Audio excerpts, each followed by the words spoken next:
আসসালামু আলাইকুম ওয়া রাহমাতুল্লাহ। সুফিয়া ইসলামিক মিডিয়া টিভি দর্শক মণ্ডলী, আমি আশা করি মহান রব্বুল আলামিনের অশেষ রহমত এবং দয়ায় আপনারা ভালো আছেন। সুপ্রিয় দর্শক মণ্ডলী, আমরা আজকে একটি খুবই গুরুত্বপূর্ণ আমলি ভিডিও নিয়ে হাজির হয়েছি। আজকের ভিডিওতে ঈদের দিনের 5টি গুরুত্বপূর্ণ আমল কোরআন ও হাদিসের আলোকে বিস্তারিত আলোচনা করব ইনশাআল্লাহ। প্রিয় দর্শক, অবশ্যই আমলের নিয়তে ভিডিওটি শেষ পর্যন্ত দেখার জন্য আমি অনুরোধ করব। চলুন ভিডিওটি শুরু করা যাক। ঈদ উল ফিতর ও ঈদ উল আজহা দুটি বিশেষ আনন্দের দিন, যা আল্লাহর পক্ষ থেকে মুসলমানদের জন্য নিয়ামত। তবে এই দিনে শুধু আনন্দ করা নয়, কিছু গুরুত্বপূর্ণ আমল রয়েছে যা কোরআন ও হাদিসের মাধ্যমে প্রমাণিত। প্রিয় দর্শক, ঈদের দিনের বিশেষ 5টি আমলের মধ্যে 1 নাম্বার আমলটি হলো তাকবীর ও আল্লাহর জিকির করা। ঈদের দিন তাকবীর পড়া সুন্নাত। এটি ঈদুল ফিতরের রাত্রে চাঁদ দেখার পর শুরু হয়ে ঈদের নামাজ পর্যন্ত চালিয়ে যেতে হয়। তাকবীরটি হলো আল্লাহু আকবার, আল্লাহু আকবার, লা ইলাহা ইল্লাল্লাহ, আল্লাহু আকবার, আল্লাহু আকবার, ওয়ালিল্লাহিল হামদ। অর্থ: আল্লাহ মহান, আল্লাহ মহান, আল্লাহ ছাড়া কোনো সত্য উপাস্য নেই। আল্লাহ মহান, আল্লাহ মহান, এবং সমস্ত প্রশংসা আল্লাহর জন্য।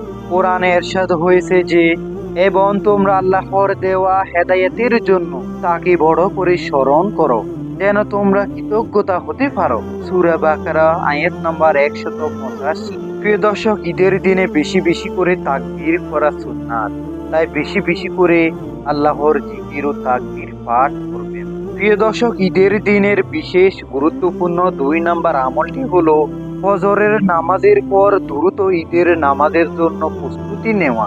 ঈদের দিনের প্রথম কাজ হলো ফজরের নামাজ আদায় করা এবং তারপর ঈদের নামাজের প্রস্তুতি নেওয়া। ঈদের নামাজের প্রস্তুতির কিছু সুন্নাত রয়েছে, তা হলো উত্তম পোশাক পরা, সুগন্ধি ব্যবহার করা, ঈদের নামাজের আগে গোসল করা সুন্নাত। হাদিসে এসেছে, আব্দুল্লাহ ইবনে ওমর রাদিয়াল্লাহু তাআলা বলেন, রাসূলুল্লাহ সাল্লাল্লাহু আলাইহি সাল্লাম ঈদের দিন গোসল করতেন। প্রিয় দর্শক, ঈদের দিনের 3 নাম্বার আমলটি হলো ঈদের নামাজ আদায় করা। ঈদের সবচেয়ে গুরুত্বপূর্ণ আমল হলো ঈদের ওয়াজিব নামাজ আদায় করা। হাদিসে এসেছে, রাসূলুল্লাহ সাল্লাল্লাহু আলাইহি সাল্লাম প্রতি ঈদের দিন ঈদগাহে গিয়ে ঈদের নামাজ আদায় করতেন। হাদিস সহিহ বুখারী। প্রিয় দর্শক, ঈদের দিনের 4 নাম্বার আমলটি হলো সদাকাতুল ফিতর ও কুরবানি আদায় করা। ঈদুল ফিতরে সদাকাতুল ফিতর এবং ঈদুল আজহায় কোরবানি দেওয়া ইসলামের বিধান। সদাকাতুল ফিতর ঈদুল ফিতরের আগে গরিব মিসকিনদের দিতে হয়। প্রিয় দর্শক, ঈদের দিনের 5 নাম্বার আমলটি হলো আত্মীয় স্বজন, গরিব মিসকিন ও প্রতিবেশীর সাথে ভালো ব্যবহার করা। পবিত্র কোরআনে ইরশাদ হয়েছে, আর আত্মীয়দের হক দাও এবং অভাবগ্রস্তদের এবং মুসাফিরদের দাও।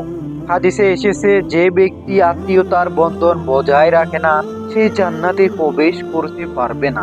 হাদিস সহিহ বুখারী। প্রিয় দর্শক, ঈদের দিনের বিশেষভাবে আমাদের করণীয় হলো পরিবারদের ছোটদের ঈদের উপহার দেওয়া, গরিবদের দান সদকা করা, আত্মীয়দের সাথে সাক্ষাৎ এবং মুশকুল বিনিময় করা। প্রিয় দর্শক মণ্ডলী, ঈদের দিনের বিশেষ 5টি গুরুত্বপূর্ণ আমল আমরা আবার জেনে নিই। 1 নাম্বার হলো তাকবীর ও আল্লাহর জিকির করা। 2 নাম্বার হলো ফজরের নামাজের পর ঈদের নামাজের জন্য প্রস্তুতি নেওয়া। 3 নাম্বার হলো ঈদের নামাজ আদায় করা। 4 নাম্বার হলো সাদকাতুল ফিতর ও কোরবানি দেওয়া। 5 নাম্বার হলো আত্মীয় স্বজন ও গরিবদের সাথে ভালো ব্যবহার করা। প্রিয় দর্শক মণ্ডলী, ঈদের দিনে শুধু আনন্দ করলে হবে না, এই 5টি বিশেষ গুরুত্বপূর্ণ আমল যেন আমরা কেউ মিস না করি। প্রিয় দর্শক, ভিডিওটি এই পর্যন্ত। ভিডিওটি ভালো লাগলে অবশ্যই একটি লাইক করে দিন এবং ভিডিওটি শেষ পর্যন্ত দেখে থাকলে অবশ্যই আমিন লিখে যাবেন। আল্লাহ আমাদের ঈদের দিনের আমলগুলো কবুল করুন এবং সকলকে খুশি ও আনন্দ দান করুন। আমিন।